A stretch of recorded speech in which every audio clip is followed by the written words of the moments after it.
G'day guys, Chewy here, and welcome back to some more coverage of Warlords of Draenor, where we're going to jump into the Mage. It is 6.1. We're continuing with a little bit of arena play.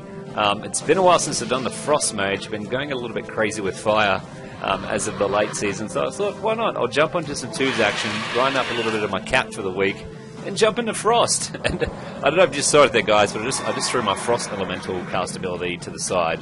Man, that was pretty dumb, but I don't know why I did that. I really got to lock that key button before going into my arena.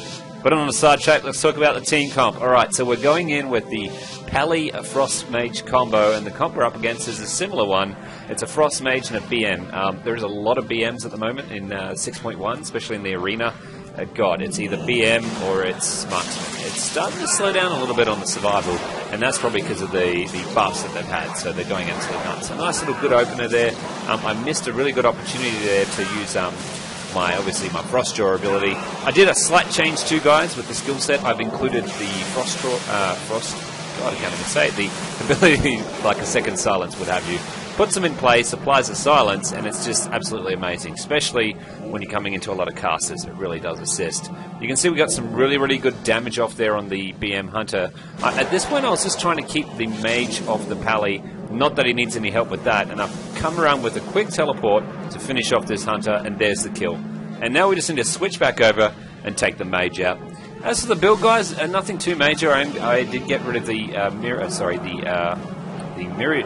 image ability, and the reason why I went for that is having that spell damage increase. I just find really does assist a little bit more, especially in these arenas. We've already got enough abilities to pump out some good bursts, so we really don't need to rely on those sort of images. Here you can see I just destroyed his elemental. I'm taking it nice and easy because I know we've got this in the bag. My Pally friend here is going to be able to annihilate him. I'm coming up trying to get the last hit. That was a terrible frozen orb. And here it comes, guys, the finish. Oh, man. And, you know, this is what it's like, right?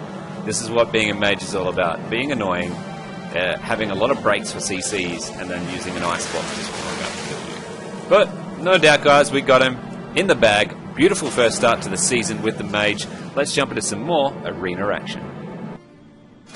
And next up, guys, we have a Affliction Lock and a Death Knight. Really painful because these two classes, you know, they both... Well, let's be honest, they both are really good at survivability. The Lock is very bouncy, has a lot of abilities that allow him to self-heal, you know, Drain of Life, Dark Regeneration if he's got it spec'd, Health Stones, etc. And of course the DK, just absolute pain in the butt. It is a Unholy DK, so I'm expecting some significant bursts. And I think he's got that extra stun, which he uses his ghoul to use, so I've got to keep that in my back of the mind coming up against this comp. At that point before, guys, I just threw my talents up, because I was tossing up, I think, in this match, do I really want Mirror Image, just because of the matchup we're coming up against. And I think we're just going for all out on the Lock, so there is a larger emphasis on CC here. I'm trying to open up with a Polymorph on the DK. I think my Pally, though, would have had some stacks of DPS clicking there. There was a nice quick crystal there, obviously misplaced for the Lock there. That was a beautiful quick interrupt that I threw in there for the Lock. We've managed to peel that Lock down just about critical, and boom, there it is. Get to safety. We just nailed him. Like, that was just absolutely amazing. I was expecting a little bit more fight from the Lock. I don't know if that was just perfect timing with that interrupt. And of course, the burst that went through on that was just absolutely amazing, which just puts us in a perfect position to just destroy this DK. I mean, that was just beautiful. I'm really reflecting on it. I remember we did one of these matches where I went for ages with a DK and a Warlock. Obviously, it wasn't the one that I hit record on. We nailed them. No dramas. Thank you, sir. Let's jump into the next arena action. Alright, guys, third time's a charm, and of course it's a Feral Druid, because what other Druid would there be in these sort of comps? You know what, in saying that, there is a lot of Feral, right, because everyone knows they've got the best amp buff this season, but in saying that, they're still quite squishy. You know, if they don't play Feral quite well, or they don't get a really great initiation off, they're actually quite a squishy class to come up against, so if you can, focus them, especially in a comp like this. We're definitely not going to be touching that Frost DK. Like I said, he's just a nasty piece of work, and I do love my DK, which I'll be playing very shortly for you guys as well in some future content.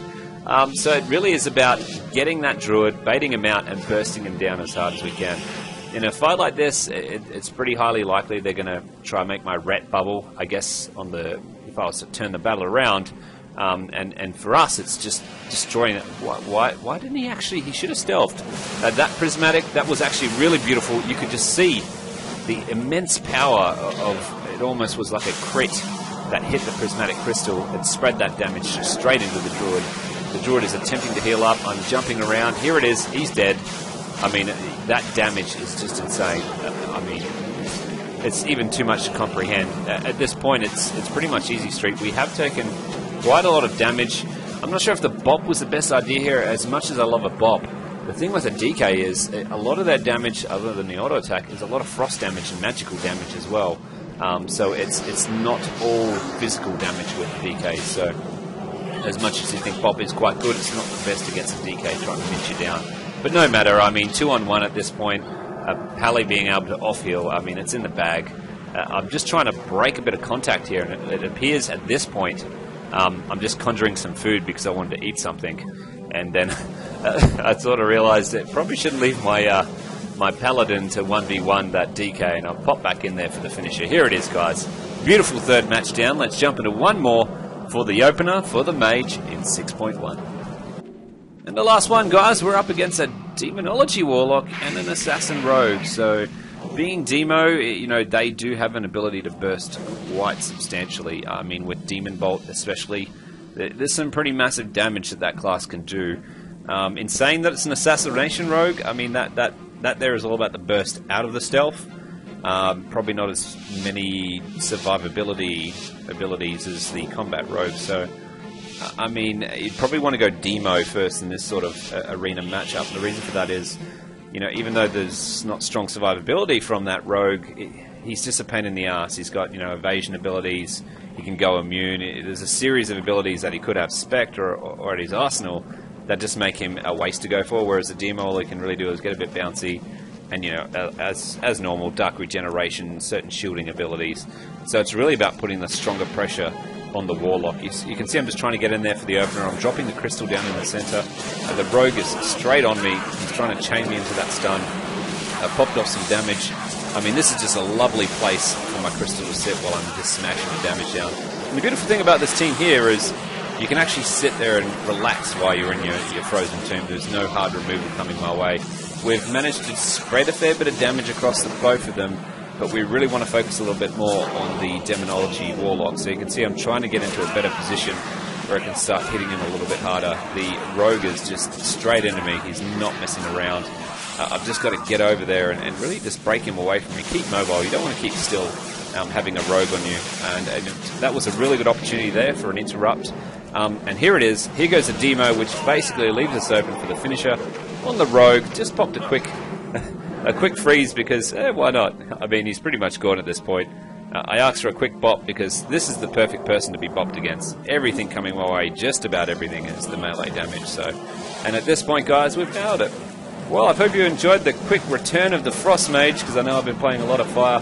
6.1 is really exciting. It's interesting having different people in the current arena matches. And as always, guys, thanks for watching.